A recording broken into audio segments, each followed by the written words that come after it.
Hi guys, welcome back to my channel and another MOCO Edit House update. Exciting. Exciting. More has happened. I know.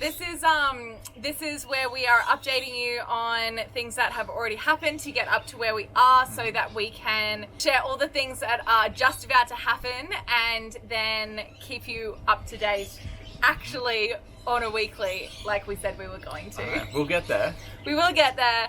Things are actually happening now, so it's kind of like worth doing. Yep. So this whole update is about our lockup stage. So we talked last time about our slab stage and our frame stage, and the next stage in your, I guess, construction loan or construction timeline is our, well, we have a construction loan, that's why I say that. But in your timeline is your lockup stage. Yep. Is that what, enclosed stage? What's the word for that? I think it's enclosed stage. Okay, but basically it's where we got locked out of the house and now we're sad. Yes. Casually sad, as much as you can be when you know things are progressing. Yep. For this update, we're basically going to run you through everything that happened, not necessarily in the timeline because who has time for that? The order. Can't remember the order. We'll just give all the information. These are all the things that happen in this stage and they're all very exciting in their own right. Maybe in a different way, I think, to like our slab and our frame stage, because that was like the big weights, whereas this one was kind of like every day you went out and there was a new thing happening, so you were more just like so happy for progress. Yeah, exactly. Before we get started, we have our drinks here. No iced coffee this week because it is a hot day and it's hard enough having my hair down, so cheers to a kombucha and some sort of probiotic drink. It's very nice. We mentioned last video that our roof had a bit of a delay from our frames to our roof getting actually put up of about 6 weeks. But that was the next stage of starting, I guess, our enclosed stage. Yep, that's correct. So with the roof, of course there were delays. That's just how we're going. But once they started, there was then a little bit more of a delay because we had had no rain and no wind for ages. Literally a whole year of waiting. As soon as the roof started happening, wind and rain. Once the roof was actually done and the rain was kind of done and out of the way, we went and had a good look and we were surprised at how white surf mist was. So we picked surf mist for the roof color, if you can remember from way back when we were actually doing the videos about our color selections and all that sort of. We will post a picture up here of what we thought our facade might look like with all the things, and what we found was that the computer didn't really do justice to quite how white our roof is. Yes. When the roof was done, we went and did a fairly thorough inspection of the roof because we were interested. We just wanted to have a look. Well, Marty says I went and had a good thorough inspection because I can't help myself. Yes. Did pick up a few issues or things that I thought were issues, and the company that did the work has quite a good reputation, so I just think they've got too much work on, so they just kind of rushed it a little bit, and there are a few things that, plus of course the wind and the rain and like them trying to get it done as quickly as possible in even less time than was scheduled for it.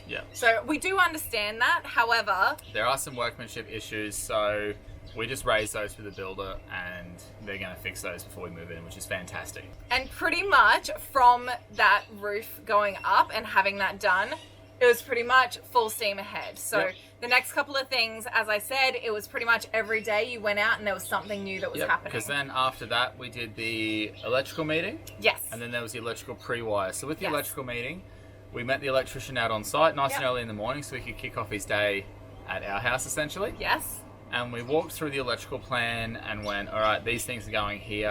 And then he asked us what we would like in different places. It felt very professional because I had my iPad and I had like my plan up and all the changes that we'd already made. We prepared. So we knew we wanted to add some lights and PowerPoints. Add some PowerPoints to make sure we've got enough PowerPoints in the house, because it's much easier for the electricians to do it at the start than it is for you to go back and do it yourself. Especially things like outdoor lighting, like because we have that brick facade, to do one of the lights on the outside, we needed to be able to actually have it pre-done. Like you would have to knock the bricks down to redo it, right? Yeah, if you didn't want to run the cable on the outside of the bricks, you'd have to essentially get a really big drill or knock things down and do it again. So having it pre-done before they did the bricks, best way to do it. Yeah, kind of essential, really. Having this meeting, even though we had kind of gone through what we wanted to change and what we wanted to add, it was really worthwhile actually going through with him and having his opinions and having his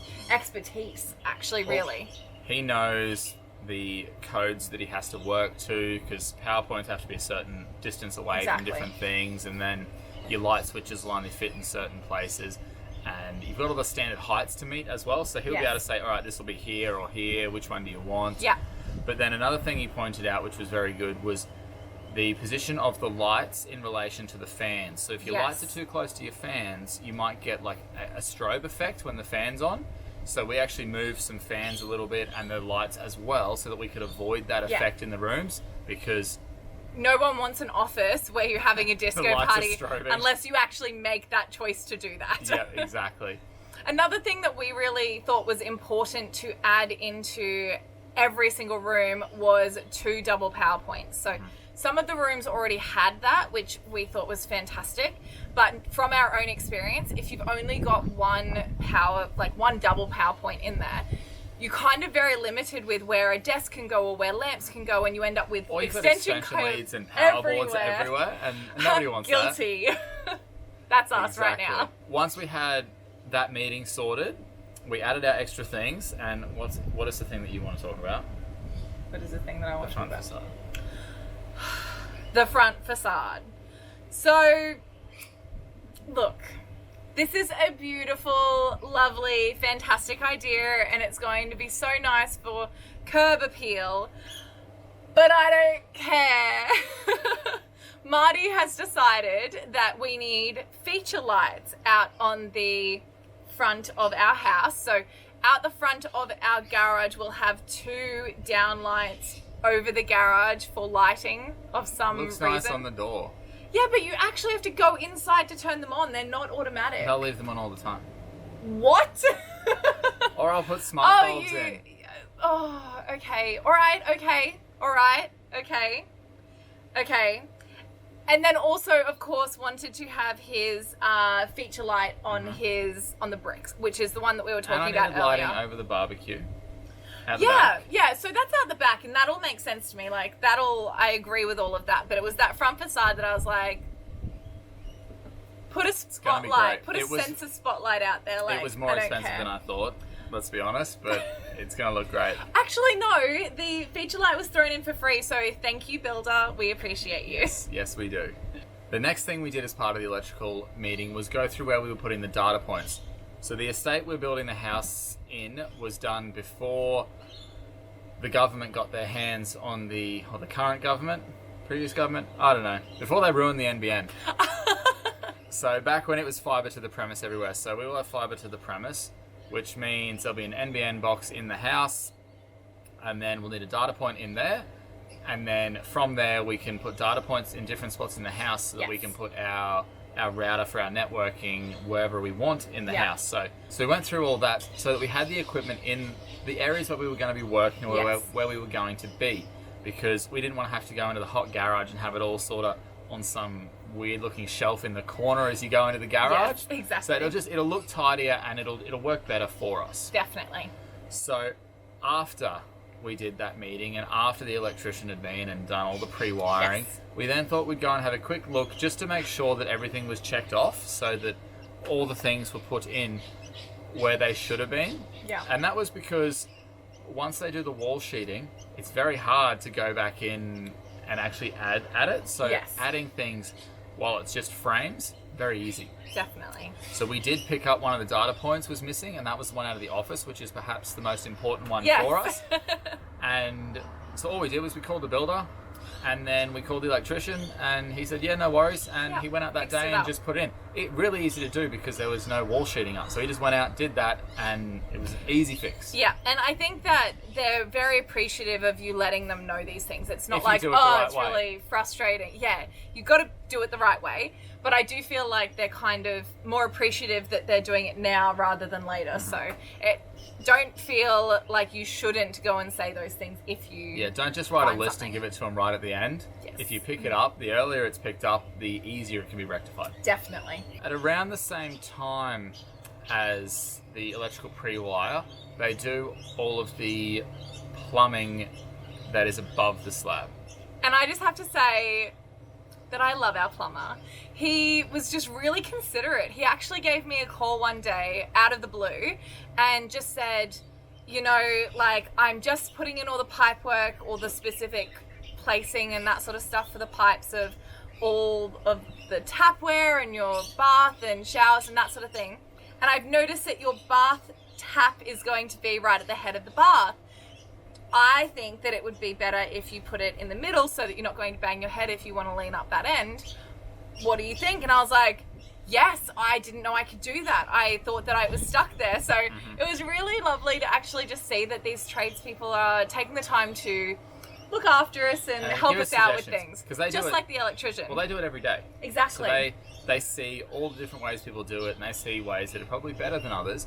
Definitely. So if they come into our house and being first home buyers, we don't know everything, and we don't know a great deal actually. And honestly, like, so I would have, is good. Yeah, I would have thought that I couldn't actually change what was on the plan. So, which is why I hadn't mentioned it, because I'd already rocked the boat too much. Yeah. So, no point in being more difficult.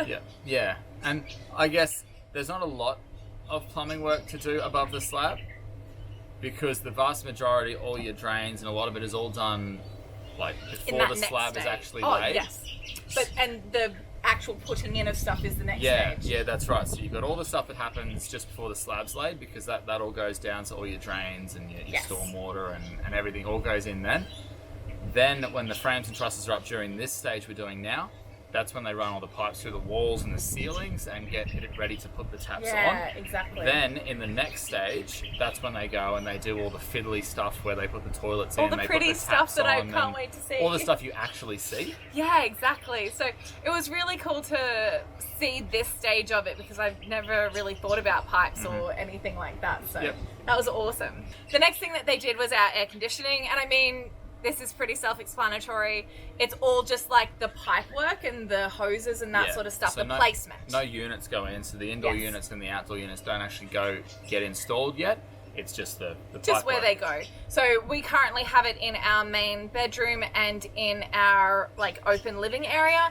And we kind of tossed up whether or not to add further air conditioning units. So we kind of knew that we were pregnant already, or planning to get pregnant, so we did think maybe a nursery, being able to like climate control, that would be really good. And again, the office, if we're working in there quite often. However, I mean, realistically, it's not something that we need to do right now, and they're not that expensive. And if you do get it done through the builder or you add it on later, there's always the builder's markup, because they have to project manage the job. So if you just get someone to come in and do it later, you might save a bit of money. Especially if we do it when we get to winter, when everything is on sale and no one needs an aircon. And then the trades are available to actually do it. So don't ever try and get one in summer, but in winter, you're probably more likely to be all good. Yeah. We're getting close to the end now. We've got 3 big things, and these were probably more exciting because these are like foundational sort of like parts of the house. So the first one was our windows and doors, and surprise, delays. In fact, our builder is actually telling us that the order before us was not delayed, and then the order that was ours was delayed by 3 weeks. We were the first delayed order, which was about double the time frame it typically takes. Exactly, which is so frustrating, but again, literally the theme of our build. So we weren't really mad, and our builder, in fact, rushed it in comparison to what it was meant to take. Well, they pushed the window and door manufacturers to get it done quicker.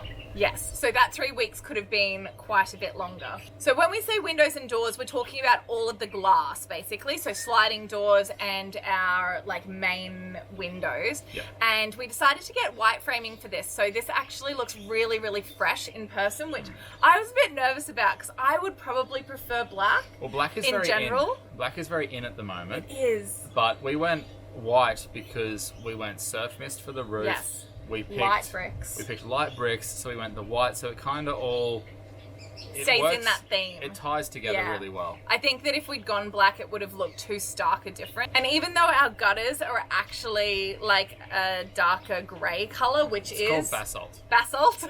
I think a black would have been too harsh. And as we said in the last video, those windows make such a big difference. One of the strange ones that we added, which I kind of planned to add a smaller window than it was when it actually went in.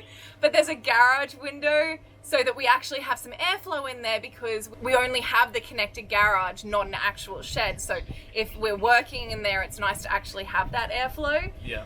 It was meant to be a small window, but I didn't really look into how the window sizing is. Yeah, it works. I don't really still understand it. I'm looking at blinds at the moment and I'm like, what is 18.18 SF?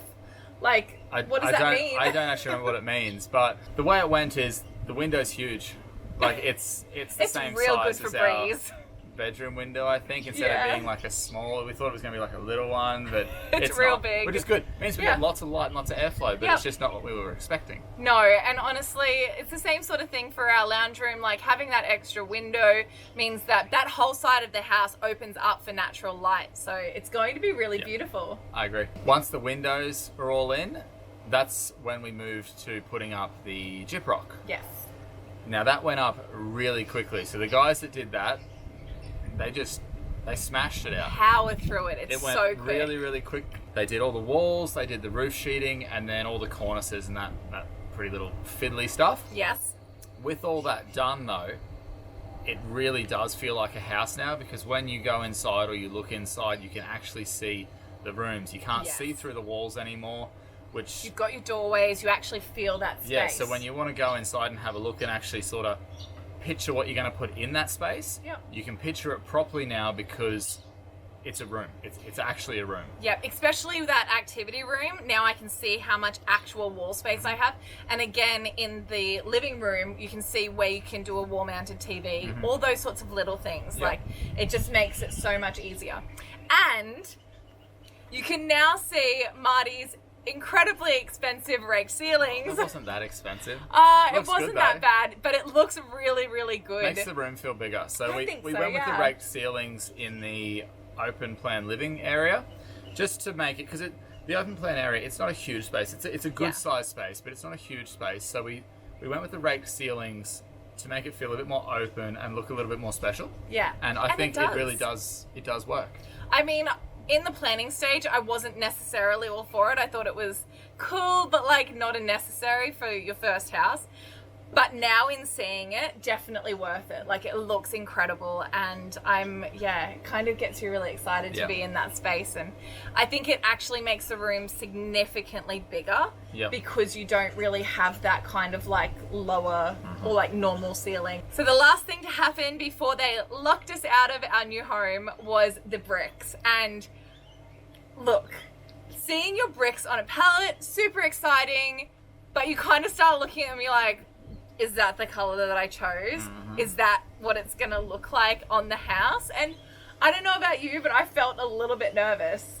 Yeah, it was about, like, when we picked the bricks originally, it was a very small section just sitting on a wall like this much, just of the color that we'd picked. And it was like, oh, that looks good. We went for a drive and we had a look at some houses that had it already, and that was good, but that was such a long time ago. I want to point that out again, because we did mention that in a previous video, but when we actually went and talked to the brick people, they can actually, I guess, hopefully they can actually share with you some of the houses that are under construction now that are using your bricks, so you can see them in a whole house. Under construction being the important part, they won't send you to a house that's got people in it. No. Only to the ones that are currently being built. Exactly. So once we kind of knew what it would look like, but, you know, that other person's house looked quite different to ours in the colouring and that sort of stuff and the design. So yeah, it wasn't until the actual bricks started going up that I sort of was like, oh yeah, maybe this will be good. And I just remember driving past with Marty one of the first days, and they'd done a big amount. Like, that happens quickly too. It I seems was to really be impressed. when the trades get stuck in, they really get things happening very quickly. Definitely. And those bricks, so they were probably like 3/4 up the wall, most sides. And I looked at it and I was like, oh no. Like with the blinding surf mist roof and our sea salt? I think, yeah. Yeah, I think they're sea salt bricks. And then the basalt guttering, I was like, it's going to look strange. It's going to be real light. Oh, and then like we went back and had a look through our color selections and realized that our garage door was also going to be surf mist. And I was like, you're going to literally be blinded. It'll be this blinding white thing. Blemish in the street. So we actually talked to our builder and got them to change that. So we've actually changed the garage door to go back to a basalt. So it's kind of a little bit more even out. It breaks up the white essentially. Yes. And there's a bit of paneling at the front that we also changed to basalt. Yep. Just so that we've got, that colour is broken up. So it's a bit different because the basalt's a really nice colour. And it does look really nice against the bricks and the roof. So a little bit more of that just to break it up. Yep. And I think it's going to look really nice. And I do think that once so at the 3/4 we're like, goodness. But once they had finished it and got fully to the roof, I do think it kind of took a bit of that like, oh my gosh, it's bright white off of it as well. So I do think that with the basalt and garage door change, it will make it look incredible. So don't be afraid to make those changes if you notice them, because we were able to change them because the builder hadn't ordered the paint yet or the paneling or the roller door because it wasn't that time yet. Yeah. So we got in early enough. The colours are standard. So surf mist is a standard colour bond colour, as is basalt. So changing to those colours, it costs. There's no difference in cost. So the garage door is the same style. All that's the same. It's just a different colour. So no cost changes, nothing like that. So it was very easy. So that is the end. We officially, as soon as those bricks were done, we made our enclosed payment. Well, the bank did. Yep. And we got locked out. So over the Christmas period, nothing happened. Builders are basically closed down for their annual breaks, which, I mean, well, they work all year, so they have a break at the end of the year. Not on our house, but on somebody else's house they did. Is that a bit sassy? Yes. And that kind of gets us up to date with where we're at exactly now. So that's the end of the enclosed stage. So now, as of very soon, we move on to the fixing stage. That's where they fit the kitchen and they do the flooring, the painting, the kitchen, the bathrooms, all that sort of stuff. All my favorite things that I cannot wait to see in person in the house. Just going to be that person like looking in the windows. Yeah. So you will see a lot more of that, or hear about a lot more of that in the coming videos, because that's next, and I can't wait. I know. We might even be able to do weekly or fortnightly videos because there will be so much going on. Just depends how much we can actually see of what's happening. Yep. We'd really love to hear about your building experience and what's been happening, maybe your enclosed stage, and anything that you kind of changed or that you found was really interesting down in the comments below. You can also find out more information about our build. I kind of go out and have a look at the build pretty often. So if you want to see that, you can go to my Instagram at @KatherineO'Driscoll_ and find out where we're up to. So it's a bit of a sneak peek before you actually see our updates on YouTube. That's all we have for you this week. We hope you have an awesome week, and we will see you next time. Bye. Bye.